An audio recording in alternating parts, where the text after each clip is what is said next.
14 अप्रैल Bharat Ratna Baba Saheb doctor Bhimrao Ambedkar ji का जन्म दिवस है कि पानीपत सचिवालय में तो यहाँ बाबा साहेब की मूर्ति लगी हुई है। तो यहाँ शेड के लिए सरकार ने 22 लाख रुपए की जो है वो घोषणा की थी कि यहाँ 22 लाख रुपए की लागत से जो है यहाँ शेड बनाया जाएगा मूर्ति के ऊपर। लेकिन वो 22 लाख रुपए भी जो है ये 2016 की बात है ये, लेकिन वो 22 लाख रुपए आए और चले भी गए कहाँ, तो ये तो वो अधिकारी ही बताएंगे या फिर हमारे साथ जो है जो बने हुए हैं वो जो दलितों के नेता हैं और दलितों की बातें जो है वो उठाते हैं।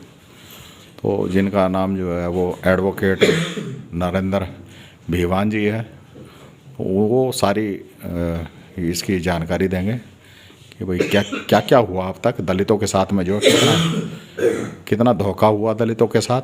तो ये सारी जानकारी एडवोकेट नरेंद्र भीवान जी देंगे। कल भारत रत्न बाबा साहब डॉक्टर भीमराव अम्बेडकर जी का जन्मोत्सव पूरे देश में बड़ी भव्यता से मनाया जाएगा, लेकिन बड़ा दुख है कि उनके नाम पर जो लोग रिजर्वेशन का फ़ायदा लेके आगे बढ़ गए या जो लोग रिजर्व सीटों पे, मेरा सीधे सीधे नेताओं पे कटाक्ष है, जो रिजर्व सीटों पे इलेक्शन लड़के विधानसभा और लोकसभा में बैठे हैं, वे उनके नाम पर चुप और मुंह में दही जमा कर बैठे हुए। सरकारें लगातार अनुसूचित जाति के अधिकारों पर प्रहार करती रहती है और वे लोग चुप और मौन खींचकर बैठे रहते हैं। पानीपत की बात करें, हरियाणा की बात करें, क्योंकि आज आपके साथ यहीं बैठे हैं आप पत्रकारों के साथ, तो सर कुछ एक मुद्दे हैं। अभी 134A को ख़त्म किया शिक्षा को लेकर, जो एक रेवोल्यूशनरी मुद्दा था, और कहा कि हम डायरेक्ट भर्ती करेंगे बच्चों को स्कूलों में प्राइवेट में, और वहाँ पर कुछ एक क्राइटेरिया बदल के हम रखेंगे, इससे ज़्यादा लाभ मिलेगा। देखिए, सभी अनुसूचित जाति मोर्चा के बच्चों को वो भर्ती नहीं कर पाएंगे, ये श्योर है।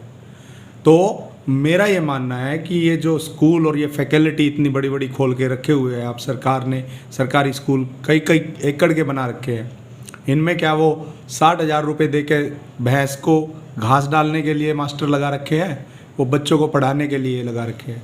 उनको सुधरवाइए, प्राइवेट स्कूल में किसी भी गरीब के बच्चे के जाने की आवश्यकता ना पड़े, ऐसा वातावरण तैयार करिए। मुख्यमंत्री जी और कैबिनेट मंत्री जी जितने भी हैं, मेरा इनसे निवेदन है। दूसरा, अगर पानीपत की बात करें सर, वर्ष 2015 में पानीपत की ज़मीन पे जो आज अनुसूचित जाति मोर्चा के प्रदेश अध्यक्ष है कृष्ण पवार, वो उस टाइम पे कैबिनेट मंत्री थे, परिवहन विभाग संभालते थे मनोहर लाल सरकार का। उन्होंने एक आयोजन कराया संत रविदास जी की जयंती के उपलक्ष्य में फरवरी में। उसमें मुख्यमंत्री जी ने घोषणा की कि आधा एकड़ ज़मीन मैं डॉक्टर भीमराव अम्बेडकर जी के नाम पर पानीपत में दे रहा हूँ, सेक्टर 13-17 की ज़मीन पर दे रहा हूँ। उस छात्रावास की ज़मीन का आज तक कोई पता नहीं चला कि वो कहाँ गई, कौन उसको खा गया, उस फाइल को कौन से कोने में इन्होंने फेंक दिया, किस तरीके से उसको दबाया गया। मैं बार बार आवाज़ उठा के, तबीयत भी आज ख़राब हो चुकी है हमारी, बार बार आवाज़ उठा के मैं इसको लगातार कहता हूँ, लेकिन ना तो मुख्यमंत्री जी और ना पूर्व मंत्री कृष्ण पवार जी इस पर कोई ध्यान दे रहे हैं। क्या इनका दायित्व नहीं बनता? अगली कड़ी इधर सीधे सीधे बात करें, बाबा साहब डॉक्टर भीमराव अम्बेडकर जी की प्रतिमा जो अभी यहीं स्थापित हुई है, इसको मिट्टी में, चूना मिट्टी का उस टाइम पे बनवा कर स्थापित किया गया था, पत्थर की मूर्ति नहीं है ये। हमें बड़ा दुख होता है इस चीज़ का कि कोई इसकी उंगली तोड़ जाता है, कोई इसके रंग को बिगाड़ जाता है। सरकार इस मूर्ति के नाम पर करोड़ों रुपए खा चुकी है, अधिकारी प्रशासन खा चुके हैं। पत्थर की मूर्ति बराबर में दूसरी लगा दी, पर बाबा साहब की मूर्ति को पत्थर में नहीं बदला गया। और अभी 2015-16 में इसके लिए कई लाख रुपए अलॉट हुए कि इस मूर्ति के ऊपर शेड बनाया जाएगा, और उस शेड के नीचे ताकि लोग भी आराम कर सके और बाबा साहब की प्रतिमा को भी सुरक्षा प्रदान हो।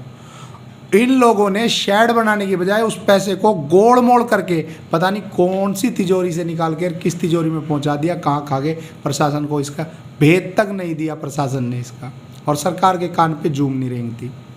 जो अनुसूचित जाति के मंत्री और कैबिनेट मंत्री सरकार में बैठे हुए हैं, जो पदों पे बैठे हैं, चाहे कृष्ण बेदी है, चाहे वो डॉक्टर बनवारी लाल कैबिनेट में बैठा है, चाहे ये प्रदेश अध्यक्ष बन के घूम रहा है जो पहले कैबिनेट मंत्री था, इन लोगों का फर्ज नहीं बनता इसके बारे में कहने का? ये पीड़ा है हमारे अंदर। कल ये प्रोग्रामों में जाएंगे, बड़ी बड़ी मालाएं पहनेंगे। अरे भाई, माला पहनने का इतना शौक है तो कहीं पे जाके मंदिर में अपनी मूर्ति बनवा ले या बैठ जाए, लोग वहाँ पे बहुत मालाएं चढ़ाएंगे, इनके ऊपर बहुत फूल चढ़ेंगे। तो इस सेट के लिए कितना पैसा आया था? जहाँ तक मेरा ज्ञान है 22 लाख रुपए या इससे ज़्यादा पैसा इसके लिए अलॉट हुआ था, इस शेड के लिए। लेकिन इन लोगों ने शेड नहीं बनाया और उस पैसे को गोल कर दिया। इसके साथ सर इन कैबिनेट में बैठ के 100 वर्ग गज के प्लॉट जो गरीब जनता को मिलते थे, हुड्डा सरकार में मिले, इससे पहले वाली सरकारों में मिले, हर गांव में कॉलोनी बसाई गई, काटी गई, 100 वर्ग गज के प्लॉट गरीब आदमियों को दिए जाते थे। उनको आते ही इन्होंने पहली कलम से बंद कर दिया। अरे भाई, गरीब आदमी अपना मकान ना बना सके, ऐसा भी ना छोड़ो। और तो और अनुसूचित जाति को हरियाणा अर्बन डेवलपमेंट अथॉरिटी के तहत मिलने वाले प्लॉटों में, अलॉट होने वाले प्लॉटों में रिजर्वेशन था, आरक्षण था। यह आरक्षण अनुसूचित जाति के लोगों को नहीं था, इसके साथ साथ अन्य लोगों को, जैसे एक्स सर्विसमैन हो गए या फिर वो पिछड़े वर्ग के लोग हो गए या फिर वो बीपीएल के लोग हो गए, उनको भी इसमें आरक्षण था कि वो उनके लिए कुछ एक प्लॉट आरक्षित रहेंगे ताकि गरीब लोग भी एक अच्छे जगह पर अपना प्लॉट ले सके। उसको ख़त्म कर दिया सर। बताइए वो इनमें कहाँ दर्द और कहाँ दुख की बात। और कैबिनेट मंत्री जो आज सरकार में कैबिनेट में बैठे, बनवारी लाल जी बैठा है, कृष्ण पवार पूर्व कैबिनेट मंत्री है, सीएम का राइट हैंड माना जाता है, कृष्ण बेदी है, चुप है। पीड़ा होती है सर।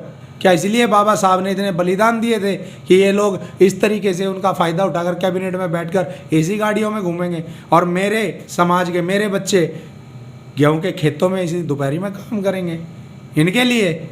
इसके साथ सर अंबेडकर छात्रवृत्ति योजना, इतना बड़ा घोटाला, कृष्ण बेदी उस टाइम पे मंत्री थे, उनकी नाक के नीचे को हो गया। छात्रवृत्ति योजना का करोड़ों रुपया गबन किया गया और किसको उसमें सजा मिली, किसको पकड़ा गया, आज तक कोई स्पष्टीकरण नहीं है सरकार के पास। तो किस लिए भाई? वो बाबा साहब के नाम पे दलाली करने के लिए कैबिनेट में बैठे हैं ये लोग जाके, इसलिए मंत्री बनाया था इनको। इसके साथ सर अगली कड़ी में ठेकों पे जो नौकरियां ये लोग देते हैं, ठेकेदारी में जो नौकरियां देते हैं उसमें आरक्षण का कोई ध्यान नहीं रखा जाता और उसमें लोग जो ठेकेदार होते हैं वो अपनी मर्जी के लोगों को लगा लेते हैं। हमारे लोगों का तो वहाँ नंबर ही नहीं आता। यहाँ पर बड़ा मोटा घोटाला किया जा रहा है। तो आज पूरा देश ये चीज़ देख रहा है। बड़े बड़े ठेकेदार ऊपर से मंत्रियों के चापलूस लोग ठेके छुड़वा लेते हैं मैन पावर सप्लाई के, और नीचे अपने आदमी छोड़ देते हैं। आदमी छोड़ के अपने मर्जी के बंदों को भर्ती करते हैं। अब सफाई कर्मचारियों में दूसरे लोगों को भर्ती कर रखा है। सफाई कर्मचारियों का तो नंबर भी नहीं आता, या उस वाल्मीकि समाज का मेरे का उसका तो नंबर भी नहीं आता। और वे लोग कभी सफाई करने नहीं जाते साहब, वे एसी गाड़ियों में बैठ के घूम रहे हैं और करोड़ों रुपया बंदर बाट के तहत आपस में बांटा जा रहा है। शहर का सफाई का पूरा बेड़ा गर्क होया पड़ा है। ये बंदर बाट चल रही है। हॉस्पिटल में लोग लगाए जा रहे हैं। अब कोई भी मरीज है उसका सामान, उसकी ब्लड से सने हुए उसके कपड़े, वो सब डिस्पोज निकलता है, डिस्पोजल आता है। उस डिस्पोजल को कोई वो लोग नहीं उठा रहे जो लोग इन्होंने ठेके पे लगा के दिखा रखे हैं कागजों में, जो बड़े बड़े साहूकार लोगों के बच्चे हैं, वे नहीं उठा रहे। गरीब लोगों का तो वहाँ नंबर ही नहीं है बेचारों का। वे उनकी तनख्वाह ले रहे हैं और अस्पताल में सफाई व्यवस्था बिल्कुल ख़त्म। इसी तरीके से पूरे शहर की सफाई व्यवस्था खराब हुई पड़ी है। एक छोटी सी बात कह के ख़त्म करूँगा सर। अभी गुड़गांव में कृष्णलाल पवार जी ने एक प्रोग्राम कराया। मुझे कोई दुख नहीं है उस प्रोग्राम का या कोई अफसोस है। इन्होंने वो प्रोग्राम कराया समान नागरिक संहिता को लागू कराने का। विषय क्या दिया सुनिएगा। डॉक्टर भीमराव अंबेडकर जी के नाम से उस प्रोग्राम को नाम दिया और उसके साथ साथ उस प्रोग्राम में समान नागरिक संहिता का इन्होंने विषय रखा कि बाबा साहब भी समान नागरिक संहिता चाहते थे। भाई बाबा साहब तो समान नागरिक संहिता चाहते थे, तभी तो संविधान लेके आए। सबको सबका हक मिले, उस संविधान में लिखा है, तो उसके होते हुए इन्हें कौन सी समान नागरिक संहिता की जरूरत पड़ेगी? आप संविधान को ढंग से लागू कर दीजिए, वही समान नागरिक संहिता है। अरे भाई, समान नागरिक संहिता आप लागू करना चाहते हो, मुझे कोई दुख नहीं है, लेकिन समान शिक्षा पे आप बात नहीं करते। जब मैं समान शिक्षा पे सवाल पूछता हूँ तब चुप हो जाते हैं, समान स्वास्थ्य पे बात करता हूँ तब चुप हो जाते हैं। आपने शिक्षा को जातिवाद में बांट रखा है। एक तरीके से आप देखो ना, ऊपर से नीचे तक आपने जातियाँ बना रखी है। एक बच्चा पढ़ेगा कॉन्वेंट में, ये डीपीएस में, ये इंग्लिश मीडियम में, ये कॉन्वेंट की स्कूल के पास आउट, ये सैनिक स्कूल के, और एक मेरे जैसे, मेरे बच्चे, मेरे गरीब परिवार के लोग सरकारी स्कूल के पास आउट। आप नंबर तो आने नहीं देते साहब। ये इन्होंने शिक्षा का कैटेगराइज कर रखा है कि बाबा साहब संविधान में लिख के गए सबको शिक्षा का अधिकार हो, लेकिन इन लोगों ने तय कर लिया शिक्षा को इतना महंगा कर दो ताकि वो गरीब की पहुंच से बाहर चली जाए। तो समान शिक्षा पे काम क्यों नहीं करते ये लोग? अनुसूचित जाति के लोगों के मन में बहुत दर्द है, बहुत गुस्सा है। कल ये जो जाएंगे नेता, गमछे पहन पहन के, गले में जोड़ा टांग के जाएंगे, ये जाके बड़े बड़े लच्छेदार भाषण देंगे, बाबा साहब के बारे में बताएंगे। अरे छोड़ दीजिए साहब, बाबा साहब के बताए हुए रास्ते पे काम कर लीजिए, तो इस देश का भला होगा, इस समाज का भला होगा। अरे आप लोग एसी गाड़ियों में बैठ के प्रोग्रामों में जाओगे और उनके बीच में जाओगे जो लोग आज खेतों में काम कर रहे हैं, अपनी रोजी रोटी के लिए 2 दाने इकट्ठे कर रहे हैं, और उनको आप बहका के सिखा के आ जाओगे। उनके लिए काम करने का दिल बनाइए, काम करिए। मैं मुख्यमंत्री जी से कहता हूँ इस बारे में, अरे मुख्यमंत्री जी, आप तो भाषण देते हो, गरीब के बच्चे हो आप तो। आपके पिताजी ने आपको 3 रुपये दे के भेजा था जब आपने शुरुआत की, और आज एक गरीब का बच्चा मुख्यमंत्री बन के, मनोहर लाल जी आप बैठे हुए हो, इन गरीबों के बारे में कुछ कर ले। ऐसा इन अपने कैबिनेट मंत्री जो अनुसूचित जाति से बने हुए हैं, इनको नसीहत दे दो, इनके कह दो, इनके कानों में फूंक दो कि ये लोग उठ जाए और अनुसूचित जाति के लोगों के लिए, शेड्यूल कास्ट के भले के लिए काम कर ले। आपको भी गुमराह करना बंद करे ये लोग। ये असली बात, असली मुद्दे आप तक पहुंचाते ही नहीं साहब। ये जनता, ये मेरा समाज बड़ा प्यारा और बोला समाज है। इसने जब भी लड़ाई लड़ी, कलम से लड़ी, और उस कलम की लड़ाई में हमेशा जीत करी। चाहे वो महर्षि वाल्मीकि ने कलम उठा के रामायण की रचना की हो, चाहे वो कलम उठा के डॉक्टर भीमराव अंबेडकर ने संविधान की रचना की हो, लेकिन कलम के जोर पर इन्होंने क्रांति लेके आए, ये साबित किया।